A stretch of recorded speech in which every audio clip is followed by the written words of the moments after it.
तो कल हम लोग ने पढ़ा था कि रेसिडेंट कौन होते हैं, एनआर कौन होते हैं, मतलब नॉन रेसिडेंट कौन होते हैं, ठीक है। तो अभी इन्हीं के बारे में हम लोग की इनकी टैक्स लायबिलिटी पढ़ना है। तो डेज हम लोगों को पता होने चाहिए, उसी हिसाब से हम लोग सॉर्ट आउट कर लेंगे कि रेसिडेंट है कि नॉन रेसिडेंट है, ठीक है। तो सबसे बड़ी बात हम लोग को डेज पता होने चाहिए। जैसे नॉन रेसिडेंट में जो भी उसकी क्वालिफ़िकेशन है वो अपना फुलफ़िल करे, ठीक है। जैसे 60 डेज़ का था या 365 डेज़ में से जितने भी डेज़ उसको रहना था, नहीं रहना था, ठीक है। तो ये सारी जो है टर्म्स एंड कंडीशन वो फॉलो करे। देन टैक्स लायबिलिटी की अब अगर हम बात करते हैं टैक्सेबिलिटी की, तो रेसिडेंट और नॉन रेसिडेंट दोनों की टैक्स लायबिलिटी अलग अलग होती है। A resident will be charged to tax in India on his global income, that is income earned in India as well as income earned in outside India, ठीक है। तो दोनों ही तरीके से जो इंडिया में उसने कमाई है और जो इंडिया के बाहर उसने इनकम कमाई है, दोनों ही क्या होगी, टैक्सेबल होती हैं। देन एनआर की या एनआर की बात करें या फिर नॉन रेसिडेंट की अगर हम बात करें, तो their tax liability in India is restricted to the income they earned in India.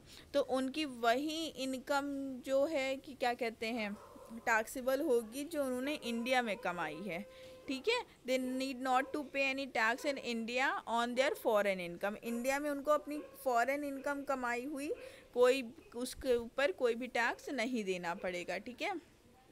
क्यों नहीं देना पड़ेगा? टू अवॉइड डबल टैक्सेशन, ठीक है। डबल टैक्सेशन के under, double taxation avoidance agreement के अंदर हम उनसे डबल टैक्स पे नहीं करवा सकते। मींस वो अब्रॉड में तो पे करेंगे ही अपनी उस इनकम को ऊपर टैक्स जो वो वहाँ कमा रहे हैं, तो वो इंडिया में टैक्स उनको ना पे करना पड़े, इस वजह से हम उनसे नहीं लेते हैं टैक्स। तो इसी तरीके से कुछ एग्जाम्पल्स देख लेते हैं। तो यहाँ पे कह रहे हैं कि एक मिस प्रियंका हैं, उन्होंने क्या करा कि वो यहाँ रुकी 1 अप्रैल 2017 को आई थी और 31 अक्टूबर 2017 तक उन्होंने स्टे करा, ठीक है। तो मिस प्रियंका इंडिया में 214 डेज़ रुकी, ठीक है। एटलीस्ट 182 डेज़ उसका होना चाहिए। Then she said to be a resident in India financial year 2017 and 18, ठीक है। इस तरीके से ये प्रीवियस ईयर में क्या कही जाएंगी कि ये फाइनेंशियल ईयर 2017-18 में क्या थी, ये रेसिडेंट ऑफ इंडिया थी, ठीक है। क्योंकि 182 डेज़ होना ज़रूरी होता है फॉर रेसिडेंट ऑफ इंडिया, लेकिन ये 214 डेज़ रुकी थी, तो इन्होंने ये फर्स्ट कंडीशन तो फुलफ़िल कर ली। फिर ये कह रहे हैं कि she stayed in India 1 April 2017 to 31 May 2017। Is she an Indian resident for the financial year 17-18।